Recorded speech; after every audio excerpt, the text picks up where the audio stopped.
So, one of the things that I've noticed a lot in our community is that there are a lot of women who are accidentally kind of pushing men away or repelling men, or they do things where they're not even really aware that they're kind of showing red flags and signs that might give a guy pause to make him feel like maybe they're not the right woman for him. And so today I wanted to talk about 15 different things. I know there's a lot of them that repel good men. And my name is Matthew Coast, and welcome to Commitment Connection. I have a friend of mine here with me today to actually talk about all of this stuff. He is actually single. I know what you're thinking right now. You're thinking, man, you've got this amazingly handsome gentleman here with you on the broadcast. How can I pay attention when I'm looking at this amazingly beautiful man, Patrick? But really, one of the reasons I brought him on here is because he's a really good guy. And there's a lot of things about him that's really, really awesome. Besides his history, which he's a retired Marine Corps officer. He worked at the Pentagon, and he can kind of talk more about these experiences if he wants to during this. And he's just an all around really good guy. He's Catholic. He's a really good man. And so I wanted to bring him on here to discuss with you some of the things that his thoughts are about different subjects and who he is and what's going on. So if you have any questions, please make sure you answer them or ask them in the chat, and we will get to them at the end. But so what are these 15 things that repel good men? And so the first one that I wanted to speak to, oh, by the way, say hello, Patrick, if you could. Hi. Yeah. Thanks, Matt. And really, I just want to say I really appreciate you having me on your show here. This is a real honor, and it's great to be friends with you, and it's great to have an opportunity, to meet some of the women that you help. Awesome. Thank you. And absolutely, you are welcome to be here, and thank you for being a part of this, because it's cool to have different people's perspectives on, and bring some other people that I know we share a lot of values, and there's some values that we don't share. And so I thought that it would be really good to bring your perspective on some of these things. So number one, the first one that we're going to be talking about is value misalignment. And so, did you want to talk a little bit about this one, Patrick? Patrick's Sure. actually the one that brought this one up. So. Yeah, absolutely. I can do that. So value misalignment, I think, it's a broad thing. First, let me just tell you, I come from kind of rural Pennsylvania. So, and I live in Washington, D.C. right now. And as you can imagine, the values that I had growing up are a little bit different than probably the more common values that you'll find in a more cosmopolitan city in America. So for me personally, I found that this was a really important thing when I moved here to Washington, D.C. And what I'll say is that values to me are important, because if you're looking at potentially having a relationship with someone, you want to look at the long-term effects. You want to look at whether or not it'll last well over a long period of time. And what I'll say too is that this isn't to downplay in any way the natural attraction that you have for, a member of the opposite sex. If you're really attracted to a guy, or guy's really attracted to a girl, like women that I've been attracted to, that isn't to say that stuff isn't important. It's very important.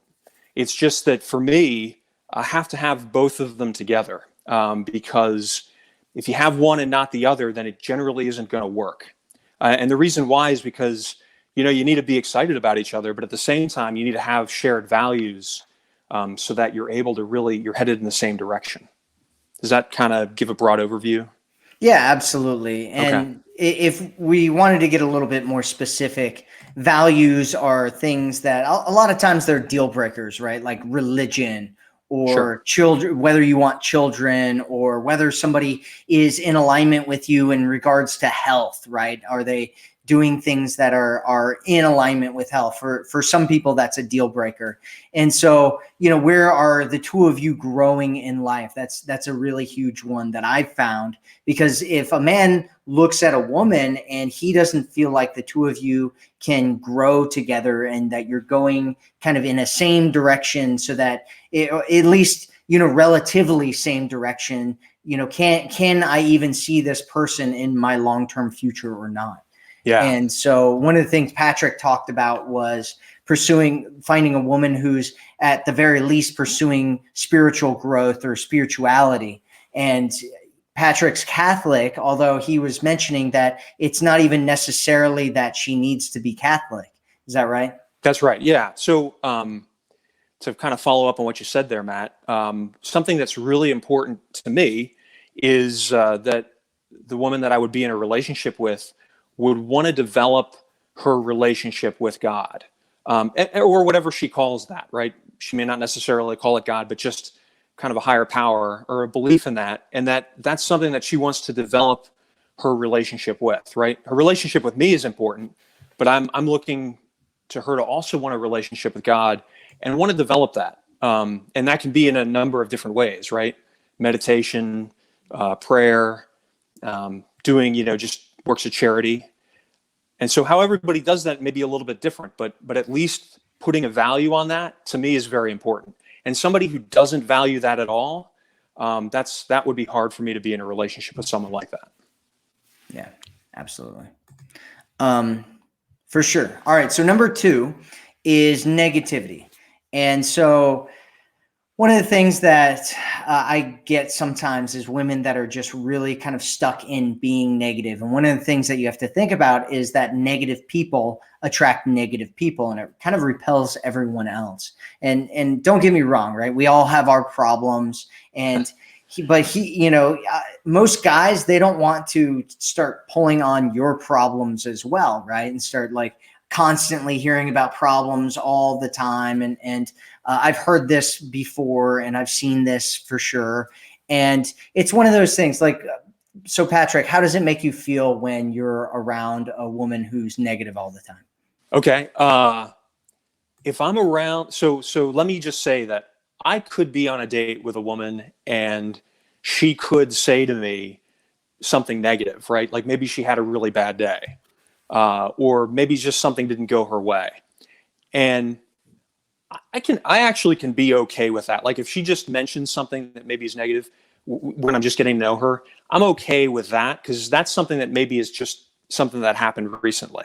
I think what it is for me is when it's constant, right? It's like that's all they talk about is negativity. Then you have to say, okay, hey, here I've been with this person for less than an hour, and whenever I ask them something about themselves, they just want to talk about something negative. That's a good indication to you that probably isn't going to be somebody that you're compatible with. And so you're right. Definitely, at least if you're having a bad experience, being able to see some light in that, or something positive in that, maybe that you learned. So even if you're feeling bad, you feel like saying something negative, I would encourage you to, just try to look at it from the perspective, hey, maybe I learned something from this, and I can share that with someone that I'm on a date with. That's some great advice there, Patrick. And one thing I just wanted to throw in there as well is, when you're negative, there's this thing called anchoring.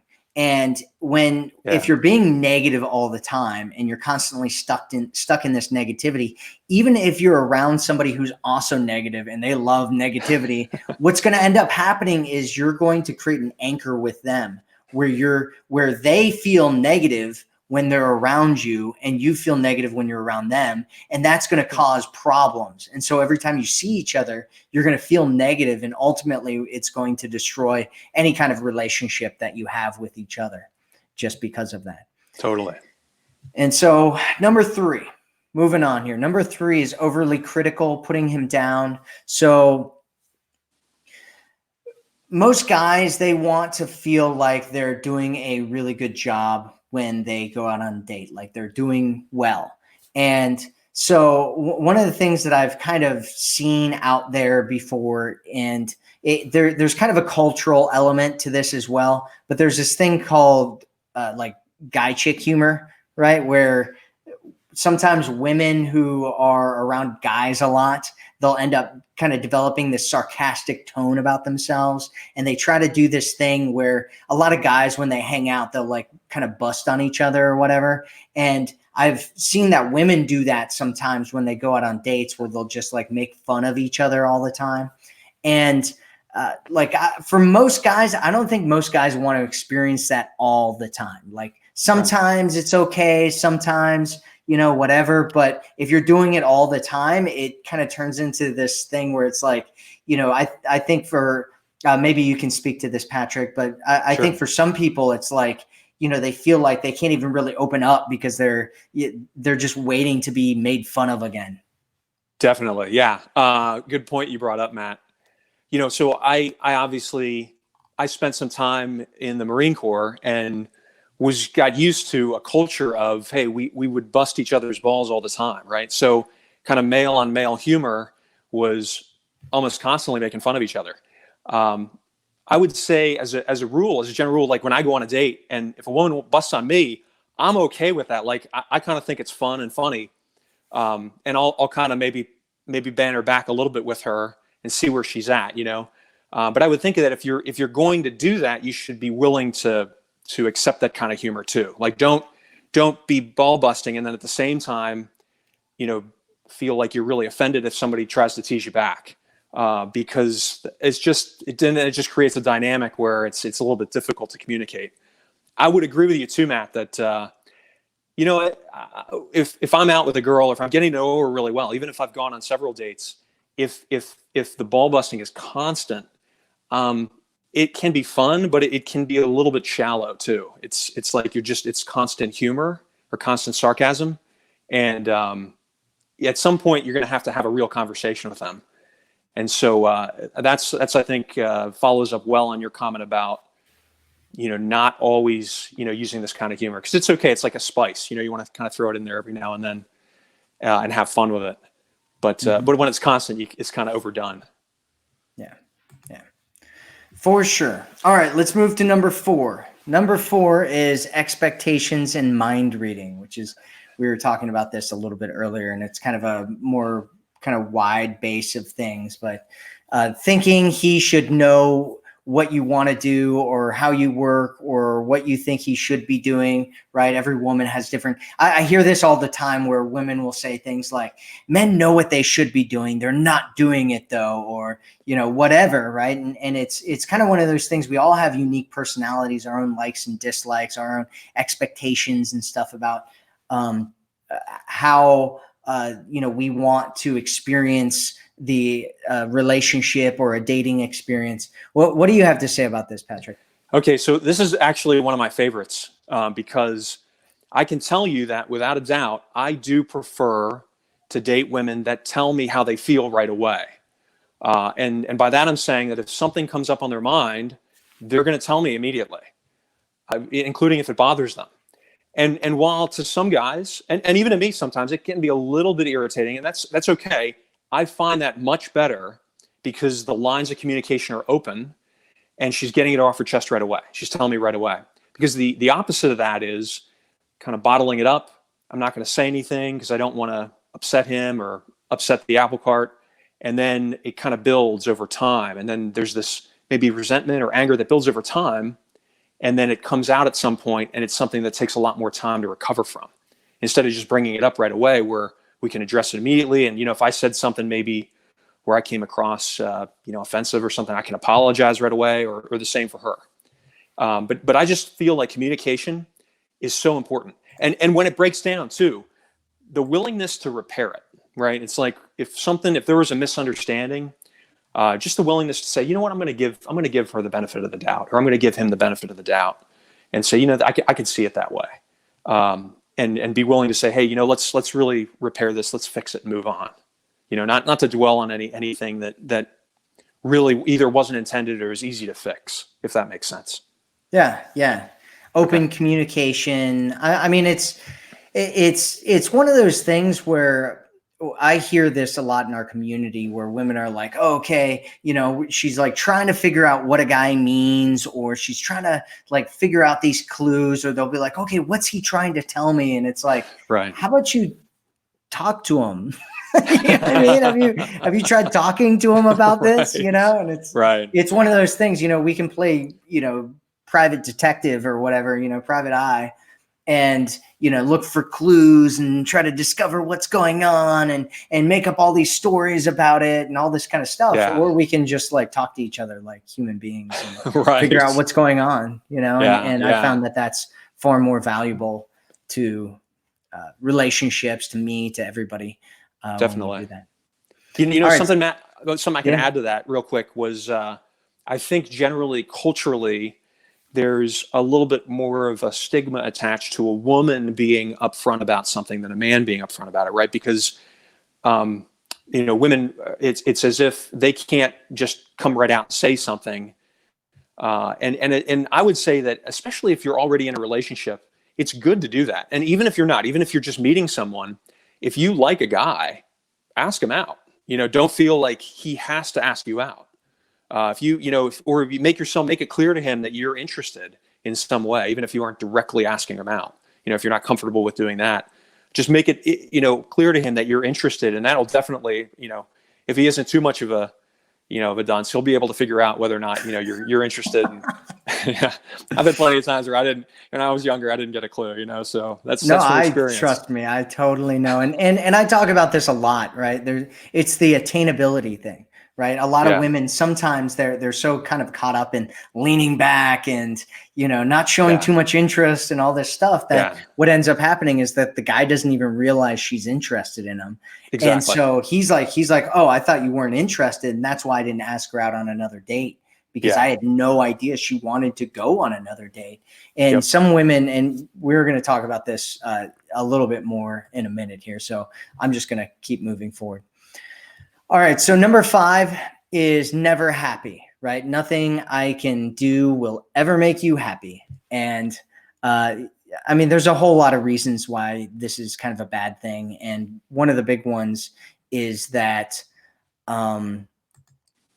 guys want to make women happy, right? Like it's if a woman is easy to make happy, he'll feel better about himself, right? Because a lot of guys, and I think it's kind of on a subconscious level, is we're trying to like bring them through a good experience, and we want to show them that we're a good man and that we can, you know, we'll make sure that they're safe and protected and that they're feeling good and that they're having a great experience with them, right? And you're taking care of that. Yep. And so if it's really difficult, like you're never ever happy, it's like for a lot of guys, they'll feel like they're drained, like there's nothing they can ever do, like it's, you know, it's never going to work because it's just too exhausting to be around you. Yep. I would say that's something that's really important, Matt, is the idea that, you know, when I think about being in a relationship with a woman, it's like I'm going to take care of her. Like I'm totally going to, you know, whatever experience we're going through, it's like sometimes I really want to plan it out so it just goes really, really well. So she has a wonderful experience, but we're having a great experience together. And when, you know, I've been in relationships too before where you try to do that, and it's just very difficult for her to be happy. And to a certain degree, some of that is beyond your control as a man, right? Because it's like, happiness, at the end of the day, happiness really is a decision. And just being happy with what you have, I think, is really critical, even if it doesn't always go the way you planned it to go, you know, or but always being able to see, you know, the positive in that. And I think sometimes that definitely can drive a good guy away if he's trying to put a lot of effort into something to really make it well for her, for both of them, and she just doesn't really see the value in it. But I'm sure that it's the same way with women too. Yeah, absolutely. Yeah. And that's one of those things, like we're talking about what, you know, turns men off, but a lot of these things turn women off as well. And we're talking to women, so that doesn't always get brought up, but I do want to bring that up.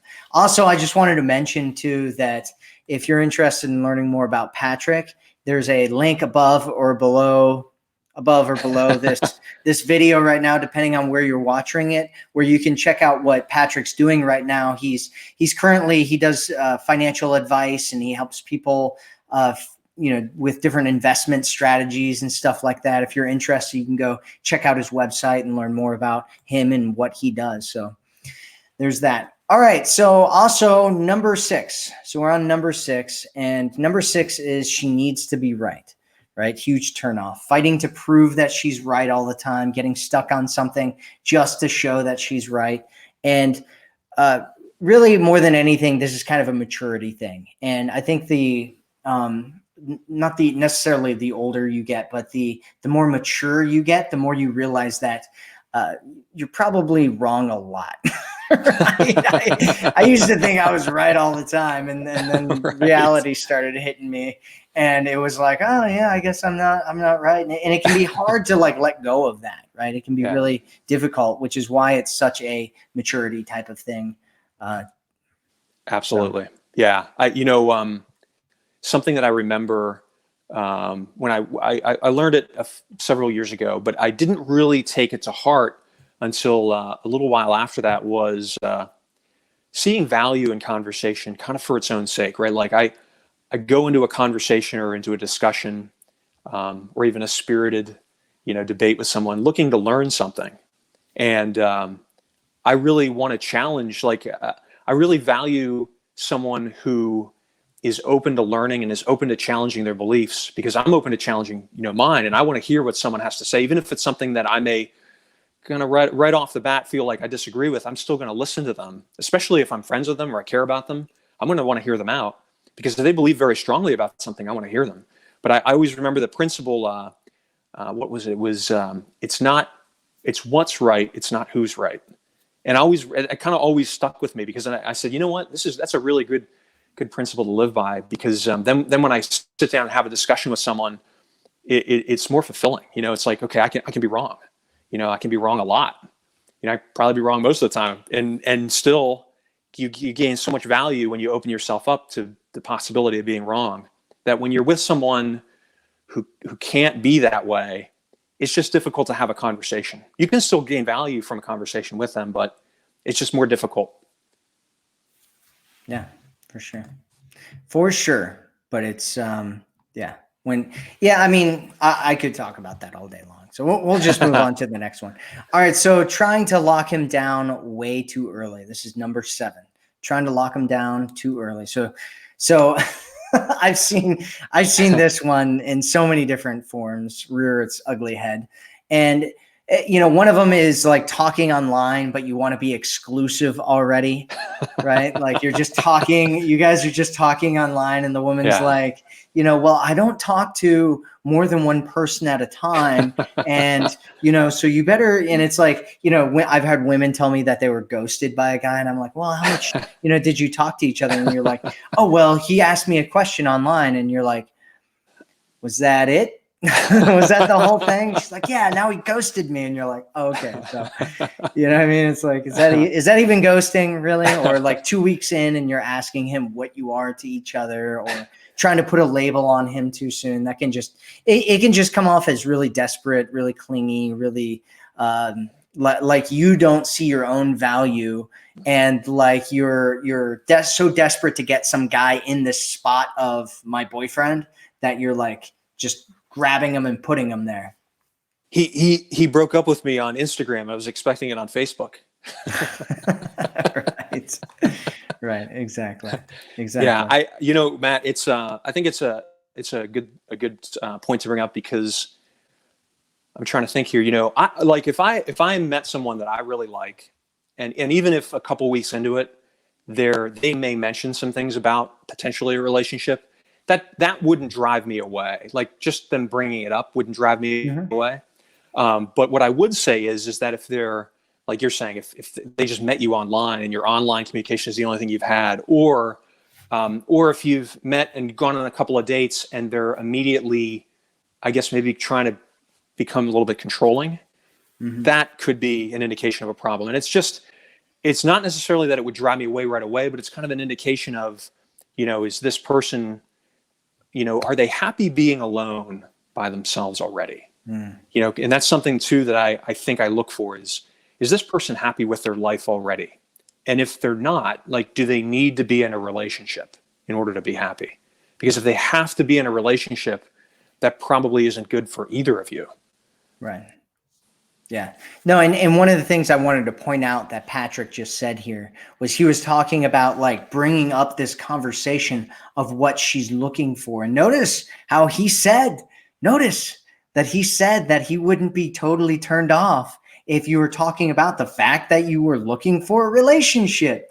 And why is that, right? Why is that? It's because Patrick himself is looking for a relationship. And so it's not like it's going to freak him out like, oh, you're looking for a relationship, I'm looking for a relationship. Like it's normal conversation to have. And it's a concern if you bring that conversation up and he starts freaking out and he's like, oh my God, she wants a relationship. And then he like starts running out the door, right? That is concerning. That's a real concern to have, because it shows that he's not actually looking for that. And so that, it's, and you can convince a guy of this if you really want to, but I'd suggest staying away from that strategy. Yep. So, all right. So let's go on to the next one. Number 8 is judging him without knowing him. So people make meaning out of everything, right? And I hear this all the time. Women kind of looking at different things and being like, there's a conversation in our community the other day where this woman posted these text messages from this guy, and it was literally like, hey, what's up, haven't talked to you in a while, like we should meet up for a drink. And there's like these comments that were like, he's just a player and he's just looking to hook up and he's this and he's that. And I'm like, how did you get that out of those 3 lines of text that he sent? And it's just it can be a huge turnoff, right? Especially if you're kind of turning this guy into all of your ex-boyfriends that you hate and, throwing that onto him and making all this meaning out of it and stuff. And there's a beautiful thing that one of the women in our community said today. And it was something about how you shouldn't have a conversation living in the past, but instead to have a conversation coming from the moment.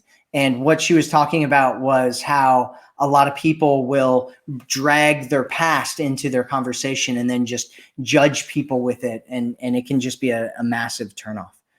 Definitely. Yeah, absolutely. One example I can think of was I'd had a date with a gal and it went really well. And I had to go because I had another commitment that I had to go to, and I had to get going. And she said, well, hey, can I, as we're parting ways, we had met via a dating app, and she said, hey, can I get your number? And I said, yeah, let me just message it to you. Right. And, because I was kind of in a rush, and I did end up messaging it to her, but it wasn't, the messages that I got later from her were, kind of like freaking out. It was a red flag. She thought I was married, and cheating on my wife. And, Right. I just didn't want her into my, because this is all that past experience that she'd had. Yep. Mm-hmm. and she was dragging that forward. And so I had to, kind of talk about that a little bit, but that's something that's just, it can be, definitely live in the present and give each person, essentially, the fair shake that they deserve. Give each person that credit up front, Yep.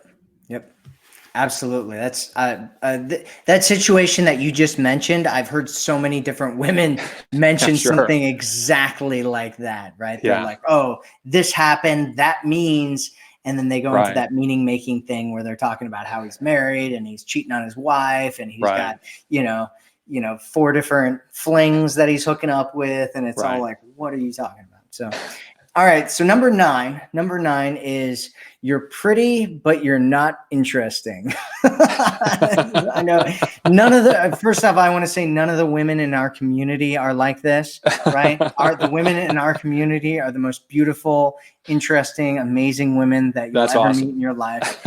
And so one thing I wanted to mention on how to be interesting here real quick, because a lot of times people, it's not always necessarily a deal breaker that you're like some amazing person that's got all these, great stories to tell or whatever. There's 2 ways to be interesting. The first one is to have interesting things to say.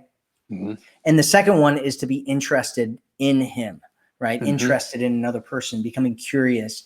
And it's amazing how much somebody, when you're interested in them, will think that you're interesting just because you're so curious about them and talking about what's going on with them and present to them and actually building a real connection with them. Absolutely. In fact, I mean, who does everybody enjoy talking about the most? I mean, Themselves. themselves, right? And so it's like, I mean, if you go on a date and you meet a guy that you really like, and you ask him to talk to you, to tell you about himself, that alone is going to increase his attraction for you. You know, the other thing too is that I think sometimes both men and women think they have to be this like amazing conversationalist. Like you got to be so witty. You know, you have to be the equivalent of a stand-up comedian. And it's like quite the opposite. It's everyone. I haven't met a single person that I have not found interesting in some way. You know, but some people just need to be willing to kind of come out of their shell, right? And in my experience, it seems that the majority of the time, when someone isn't interesting, it's because they just don't feel comfortable either talking about themselves, talking about an experience they had, or they're afraid that they're kind of going to be put down for that. And I think that's something that you should definitely let go of. You know, if you go on a date with a guy, talk about yourself. You know, tell him a really zany experience you had, some adventure you went on when you were traveling. You know, you were on a bus that almost crashed off a cliff, in the Amazon somewhere, and you saved everybody. Or I mean, I don't know. Maybe that didn't actually happen to you, but that's a really high bar for them to reach there, Patrick. You're like, right. Yeah, maybe you're hiking in the Amazon and a bus fell off a cliff and you saved everybody. But I'm not telling you to make something up. But that actually would be a pretty good story. We should we should teach that one. Yeah. No, but I mean, your point is that you have things. Most people have things that are going on. Most people, even if you haven't, gone and traveled all over the world and done all these things, you have interesting parts of your personality and aspects to who you are in your life. And you can open up about that stuff. And it's not always necessary that the person understands everything that you're even talking about necessarily. Yeah. I've noticed that a lot of times I'll talk to people and they have no idea what I'm talking about, but they're having a great time in the conversation, right?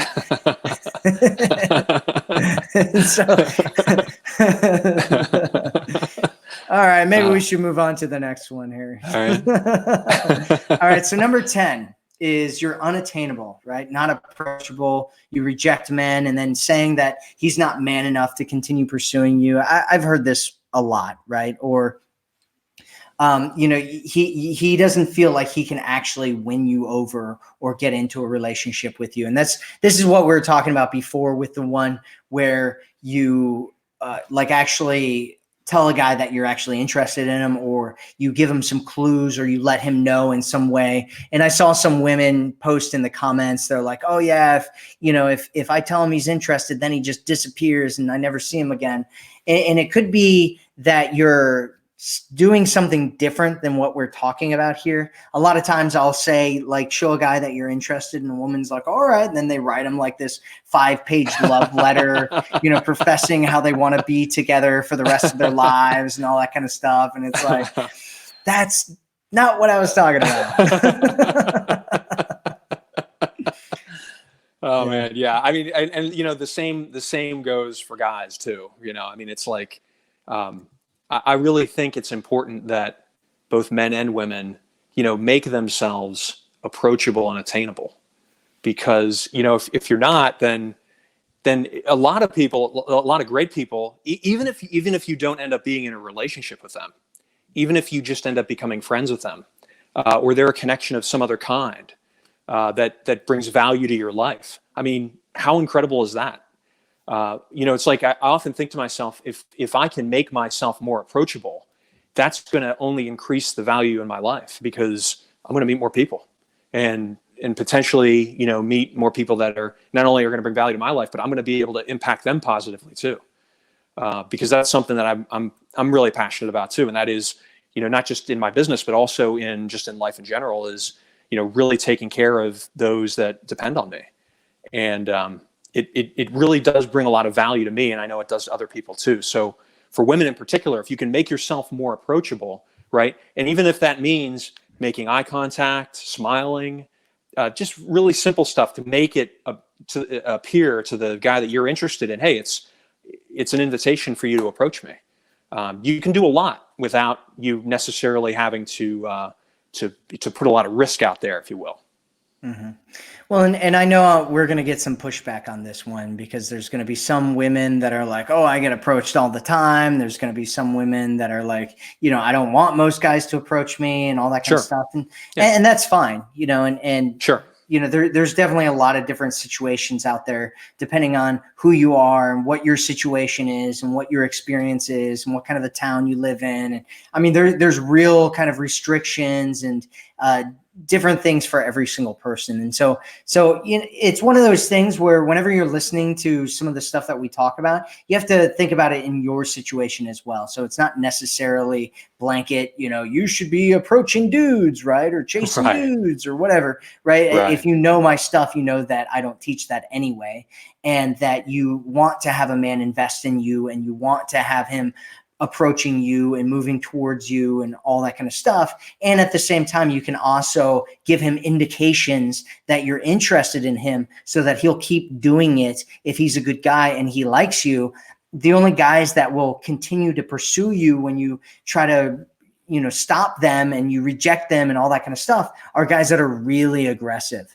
And then if you're complaining that all you do is attract players, then it's one of those things where it's like, well, maybe you should stop being so hard on good guys who will stop because they don't want to pursue a woman who's not interested in them, and it's not a game to them, and they're not trying to, prove how much they can make a woman interested in them, right? They're looking for somebody who's interested in them as well. And maybe she's not quite as interested, but that can grow and build over time. And so guys, a lot of times they'll just, if a good man sees a woman and she's like, hey, I'm not interested, he's like, okay. And he moves on, right? And so you have to know that, because a lot of women out there kind of think men are like these confidence machines and they just go after what they want. And if they didn't really want her badly, it's like, that's not necessarily the case. And so it's just important to think about that kind of stuff. So totally.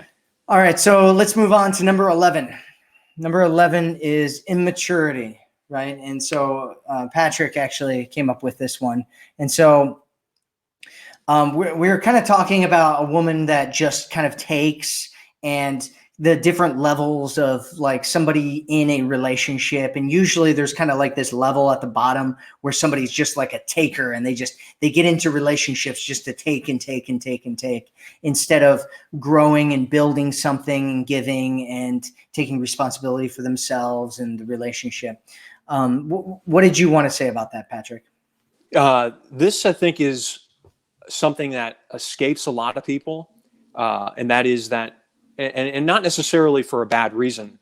My impression is that a lot of people go to a relationship thinking, I really want to be in a relationship, and I want to go to this so that I can get security, that connection, with someone that I'm really attracted to.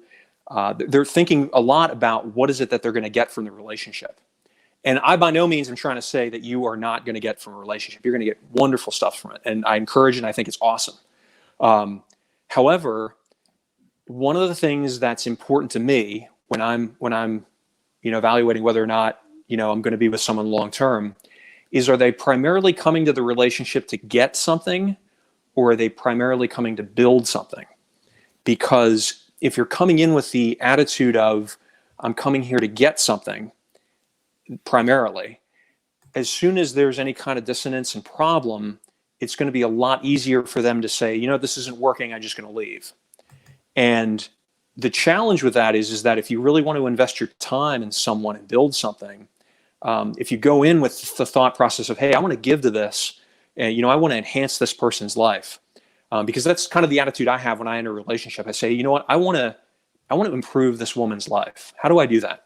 How do I help her make herself a better person? Because obviously she has to want that herself, But how do I give to this? How do I, because that's the thing too.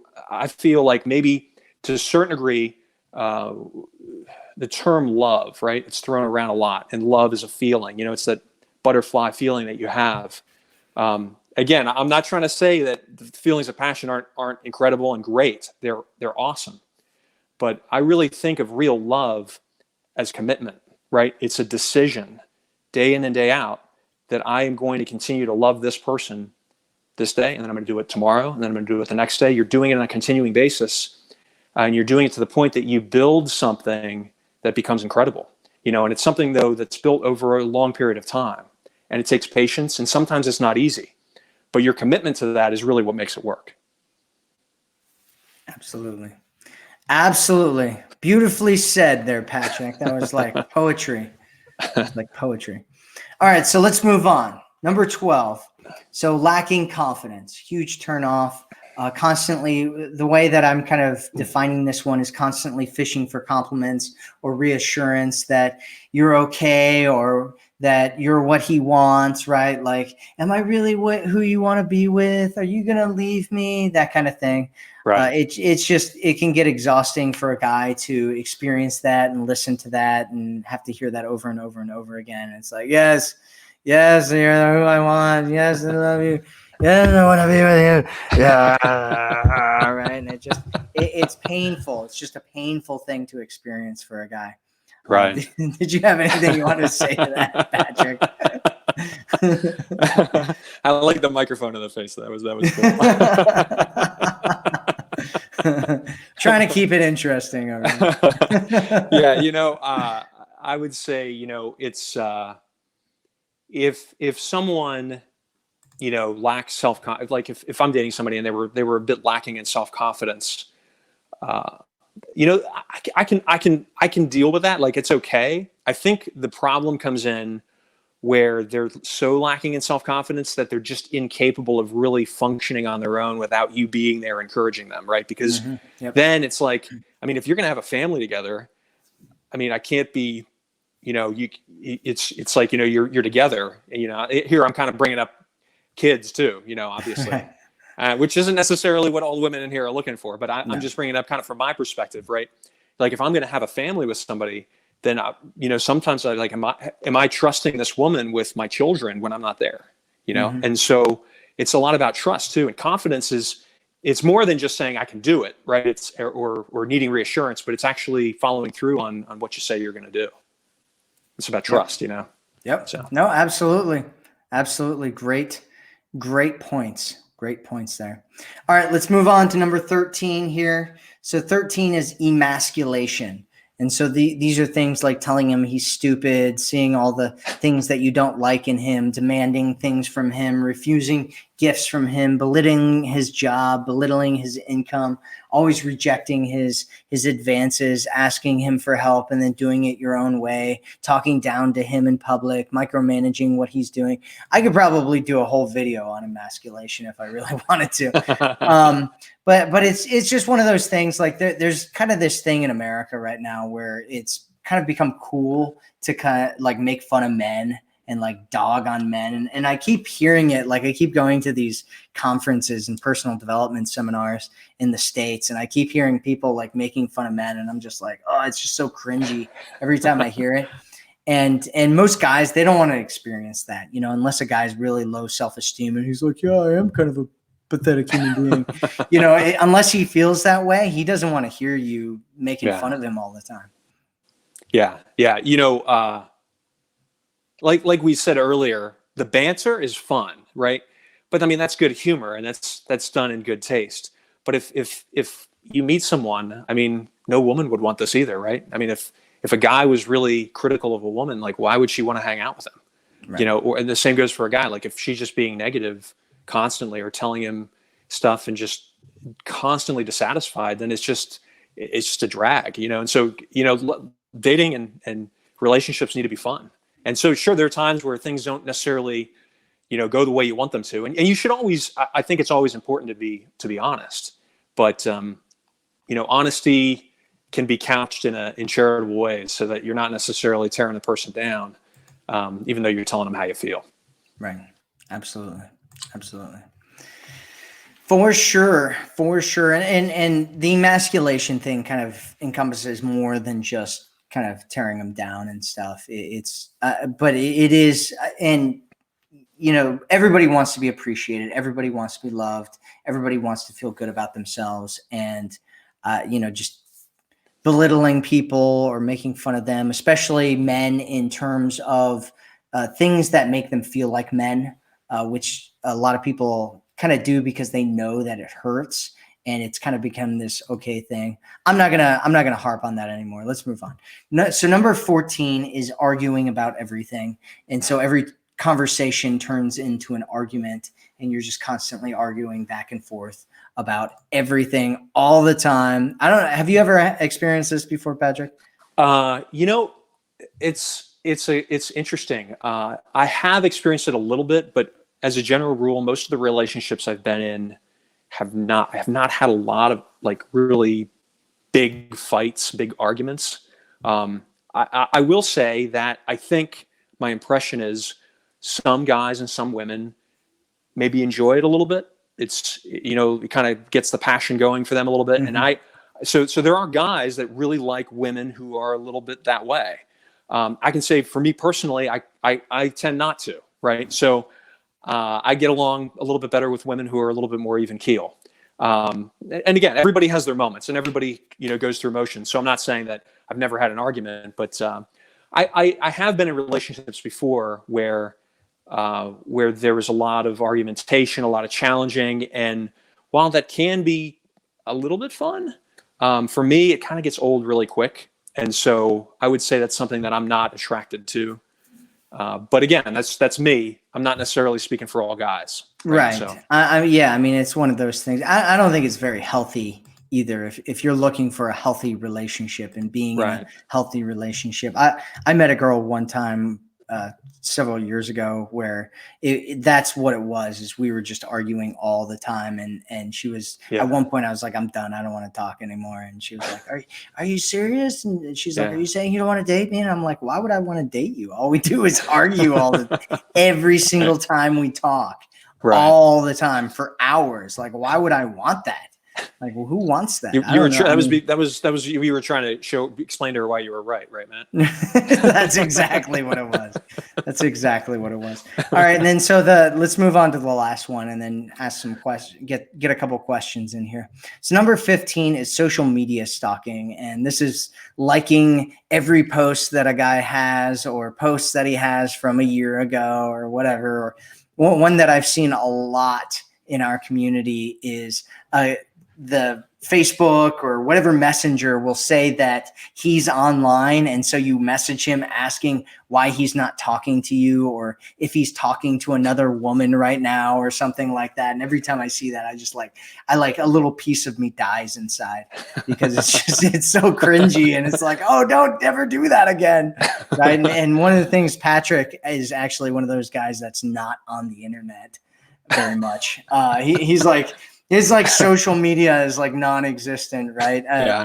Except for the point that one of the things we didn't mention at the beginning was that Patrick is actually, maybe we did mention it a little bit. Yeah, we mentioned it a little bit in the middle, where Patrick actually, he teaches people about finances and investing and making money and stuff. And he has a book called The Money Mission. And if you're actually interested in picking it up, go check it out on Amazon. Wow. And so it's, he uses social media for those things, but he's not like a big social media person. And we keep having these discussions in our community where women are like, oh, well, he hasn't, shown that we're in a relationship on Facebook, or he hasn't posted in his profile of a picture of us being together. And I'm just curious, like, if a woman said something to you about that, like, how would you feel, or what are you thinking right now, hearing that there's some women out there that are really concerned about that? Yeah. First, let me say thanks for the pitch, Matt, for my book. I appreciate that. But the thing I would say is, actually, I was in a relationship with a gal who I had that issue with, actually, because let me just first say, like Matt, like you said, like aside from the work that I've done with my business, I'm like literally never on social media. And my family likes to joke, or I like to joke with them and say, my virtual life has been sorely neglected. And because nobody ever finds me, and I'd even log on after 6 months, and people were like, "Why didn't you like my post?" And do you not like me anymore? And so I realize there are a lot of people that place a lot of importance on social media, and I realize that I tend not to. And so I was actually in a relationship where the gal friended me on Facebook, and I didn't even know because I'm never on there. And I was like, "Hey, I was figured we're in a relationship." And she came back later and said, she hadn't told me, but she was upset that I hadn't accepted her friend invite. And, that took some talking through, and we got to the bottom of it. But I think that's something that's really important. It's knowing kind of who it is that you're getting into a relationship with, and knowing what's important to them. And know too that I realized a lot of people love social media, so just make sure you maybe know the person that you're dating and what they feel about it. Because if they're not on there, if they're not responding to you, it may not necessarily mean that they're not interested or they don't like you or anything of the sort. They could like you a lot. It's just they don't. They aren't on those platforms. Right. Yeah, absolutely, for sure. Okay, cool. So that's the 15. If you guys missed the 15, I'm going to go over them real quick again. The first one is value misalignment. Number 2 is negativity. 3 is overly critical, putting him down. Number 4 is expectations and mind reading. Number 5 is you're never happy. 6 is she needs to be right. 7 is trying to lock him down way too early.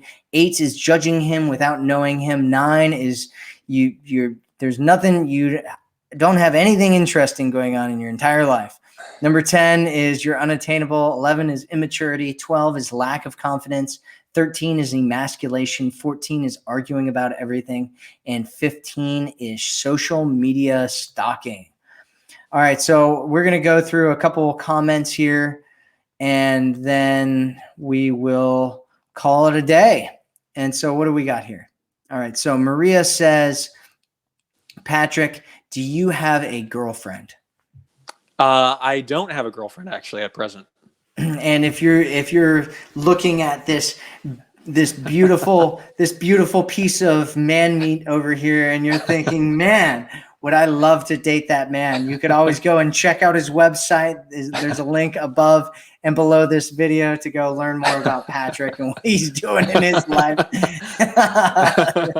Thank you for asking, Maria. And if you want to buy a book in the process about money, a great book actually. He's got some amazing reviews on Amazon. I was just taking a look at it. It was pretty awesome. You can go check out his book called the Money Mission. Right. Thanks, man. Yeah, absolutely. Yeah, thank you for mentioning that, Matt. I appreciate it. For sure. All right, so let's take a look at some more comments here. Dinesh says, or Workinesh says, "Wow, you dress amazing, gentlemen. Nice to see you." Well, nice to see you too. Thanks. I think you're looking a little bit better than me, though, Matt. I will say. Sorry, I'm just changing my style here. Right. Looking and good. Asked to dress up a little bit, and so that's what we're doing. That's what I'm doing with my life. All right, so Luz says, what can cause someone from having a perfect relationship to suddenly calling it off? What do you think, Patrick? So what can cause someone from having a perfect relationship to suddenly calling it off? Okay, so I'm gonna make the assumption with the statement that she had been in a relationship with a guy and everything seemed to be going well. Mm-hmm. And then all of a sudden, he just decided that he didn't want to be in the relationship with her anymore. Yep. So I would say I'm going with my gut here. As a general rule, I would say that's pretty unusual, just for there to be absolutely no warning signs and all of a sudden he just leaves. Usually there's some warning signs early on that tells you that there's strain in the relationship that requires increased communication to figure out what the problem is and really work on it together to fix it. But if if that has been missed, there's a good possibility he could leave because either he didn't feel there was communication there, maybe he felt like he was trying to get something across to you and you weren't hearing him. And in other cases, in some rare cases, the guy or gal could just leave a relationship really through no fault of yours at all. It's something entirely with them. And that's a big challenge. It's that's I think one of the hardest things for people to accept sometimes is they feel that if someone leaves them, that they're not a good person then. Right. And that is not true. Like, you have tremendous value, and being okay, even though it's painful, and still being okay with grieving that process, but still being able to let them go, is a testament to your character and your strength, right? And I would say, with someone in a situation like that, I would definitely try to communicate with that person and ask and say, hey, what is it that you feel that you have to walk away from this? And if they're willing to communicate, to still try to work it out. But if they aren't willing to communicate, then to try to make peace with that and move on. And in a lot of cases, I would say, if you really, are able to find your inner strength, that person may come back to you. Not to say it's a guarantee, but if you don't continue to, pursue them even when they've left, if you, make peace with it and move on, in a lot of cases, they're going to come back to you because they say, man, what did I do? What did I give up? So I just think that, again, this is kind of a broad answer to a question that I don't have all the details on, but that's just kind of my impression. No, that was actually a great response. You could probably be a relationship coach if you wanted to, Patrick. No, and I was going to say something very similar, actually. A lot of times it has nothing to do with you. Yeah. And a lot of times there are signs or there's things that built up. I had a woman one time who said that there was this guy that was with her. They were married for 17 years. And then suddenly one day he left her and her kids. And that she was like, there was no reason for it. And he just disappeared one day and there's no signs. And it's like, usually if a guy, especially a guy that's been with you for 17 years and you guys have kids together, the likelihood there is no signs is almost non-existent, right? What probably happened was that he was experiencing a lot of pain for a lot of time, because men tend to just put their head down and just stay in relationships for much longer than women tend to. The statistics show that women tend to walk out of relationships about 3 times as much as men do. And so if a guy has been in, he's got kids, he's got all these things, it was probably really difficult for him to walk away from that situation. And I don't know what situation this is, but it might be that he experienced a lot of pain for a while and he just got fed up with it. Or it could be that he saw something and it just seemed so much dramatically, right? People leave and they go and do other things because of pain and pleasure, right? They experience pain in the moment and they feel like getting out of the situation and going somewhere else is going to be so much more pleasurable that they'd rather go and do that than spend any more time here. And they feel like it's that bad, because it sucks to break up with somebody. It sucks to let go of something that you've built and created. And so usually people experience a lot of pain before they just up and leave. And sometimes it doesn't have anything to do with you. Sometimes it has to do with them and their feelings of worthiness and their feelings like they can actually do this and that this is the relationship that they really want to have or whatever, right? And so it can have to do with a lot of different things, and so it could be a bunch of different things, and just really depends. So, all right. So Mary says, I'm a practicing Catholic, and my son is serving in Afghanistan. I went to a Catholic college in Scranton, Pennsylvania, and I live outside of Raleigh, North Carolina. It's nice to see good Catholic men out there. Thank you, Mary. Absolutely. That's really nice to hear. Yep. So let's see. Is there any other questions here? So Adaku says, a lot of women hide the truth because they don't want to rock the boat, but the truth will always come out. Absolutely. So let's see.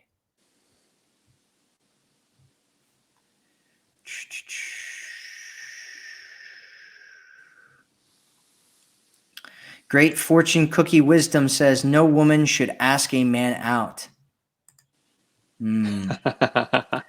Yeah, I mean, it kind of depends, right? I don't think that the no woman should ask a man out thing ever necessarily applies. I think that there's plenty of situations where it works for people. I have a friend who's married who's he is very feminine and she is very masculine, and they love it. I mean, they just absolutely love it, Right. and he's like doing the feminine thing, and she's like, all right, this is what we're gonna do, and I'm just like, this is very interesting dynamic, and it works for them. Right. And so it's one of those things, like, I think there's a lot of like people think things should be a certain way with all people, and it's just, people have their own preferences and stuff, and I'm okay with that. So all right, so Manon says open communication is about giving the benefit of the doubt and try to clarify instead of turning your back. Absolutely. Well said. I think that's what we're really talking about here, and that's exactly what that's absolutely. Absolutely. Yeah. Yes. Yeah. Well said. Yes. So Great Fortune Cookie has more to say about this. I speak from horrible experience. This always happens to me, no matter how much he likes me. If I get impatient and reach out like he might say yes, he will get lazy very soon and dump me. And so she says, so could please elaborate on how that could work? Thank you. And so what she's talking about is showing interest, right? So showing interest in a guy and how that can work without turning him off and pushing him away. And there's a lot that can be said about that. I've talked about this, and there's a specific video that I don't remember the name of it at the moment, but it was about attainability. And basically, a lot of women have become, it's one of those things where you don't want to go to extremes, right? You don't want to be on the extreme side of like so available and open, and you're always there and you're waiting for his call and you're like, on top of him. But you also don't want to be so unavailable that he's like, she's not really interested in me. Yeah, absolutely. One of the things I think can be good is, making yourself available, but maybe, making him, like you had said before, Matt, when you make the man invest a little bit, that kind of gets him investing in her and really seeing the value in her, and so in a particular situation, if he's showing interest in you, you can show interest back to him. But maybe what you do is you do it in a way where you're having him invest a little bit. Like, right, if he's going to meet you somewhere for a date, maybe you meet a little bit closer to where you live. Or maybe if he's going to meet you on a particular day, maybe you make yourself available on a day that's convenient for you, right? It's not necessarily that you're making it hard on him. You're not saying, well, the only time I'm available is, on Saturday at 8 a.m., or Wednesday at noon when you're at work. You don't want to make it too difficult. But what you can do is you can say, hey, you know what, I can do it at these times. I can meet you at these times, where you're not necessarily throwing your schedule out wide open, saying, hey, I'll meet you whenever you want, because then you're just showing, hey, you have a life, and you have value. You're demonstrating it. You're displaying it. You obviously have value, but it's just that you're displaying it in subtle ways, and also giving him an opportunity to be with you. Mm-hmm. Yep, absolutely. Absolutely. You're not cutting them off. You're not, making it absolutely difficult for him to attain you or get with you or meet with you or whatever. And you're also not, just doing everything for him. There's this one thing where I talk about where you can learn a lot about how a man feels about you if you do nothing, right? And you'll learn how interested he is in you and what's going on. Because what we get a lot of times with women in our community is they'll like start reaching out all the time and they're just constantly trying to stay in contact. And then a guy doesn't message them for, 2 hours and they start losing their minds and stuff. Right. We had a woman on one of our live streams who was talking about this guy who is like hot and cold all the time. Right. Right. And she was like, he's hot and cold every day. And I'm like, what does that mean? Like, what do you mean Right. by that? And she was Right. she's like, well, he disappears and then he won't talk to me again until the next day. And I'm like, that's like normal human communication. Like people have to eat and go to bed and they have other things going on in their lives, and it's one of those things. Sometimes people, we all get kind of wrapped up and caught up in things because our emotions get involved. And next thing you know, we're like attached to somebody. And so we're like grasping on, we're like, we want more because we're getting those like dopamine hits from them contacting us. And we're like, we're so excited about it. And then the person doesn't contact us and it's like, oh, what are we gonna do? What am I gonna do? Right? And then you start losing your mind, so you're like texting him and stuff. And Right. then he's like, whoa, what's going on here? And so it's good to just back off and give it. For most of the women that are in those kinds of situations, they're usually overdoing it, like way overdoing it. And so you just gotta like relax and calm down and just chill out for a little bit and start focusing on other things, have other things going on in your life, right? And that is key. That is key, Matt. It's like if you have other things going on in your life, then you aren't going to be solely focused on this one individual, right? It's like, and I'll even add something to that is further on, even when you get into a long-term relationship, you should still be developing friendships with other people. Like I have siblings that are married, and just because they're married doesn't mean that they don't have friends now. It's like they still need to have friends and lives. Because if you end up that other person in that relationship is the only person in your life, you're going to like smother them. And that's not really fun to be in a relationship like that. Right. Yeah. And the only time where you can really kind of do that, not worry about it, is if the person's totally on with you, right? There's this thing that I call mirroring, where if the guy is all in on you, you can be all in on him as well. And it doesn't hurt. Right. But if he's pulling back and you're still, all in on him, what's going to end up happening is you're going to start chasing him. You're going to start smothering him. He's going to start feeling like he needs to back away.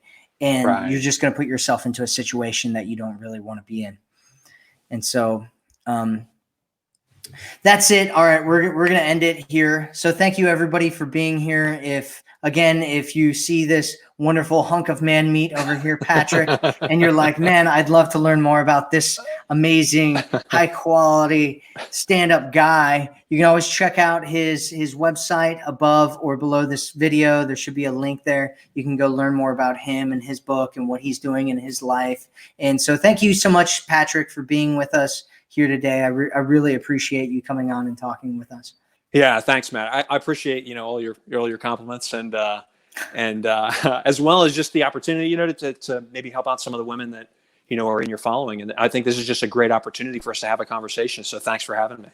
Yeah, you're welcome. And there's a bunch of women that mentioned that they feel like they got a lot of value out of this video. So thank you everybody for being here. Thank you all the women that are in our community. We have some of the best women in the world in our community. So thank you so much. I'm really grateful for you being here and trusting me to be a part of your journey for creating and attracting the relationship that you've always wanted to have. So thank you very much, everybody. And I will speak with you again soon. Have a good night, day, week, whatever you're in, morning, depending on where you are in the world right now. So.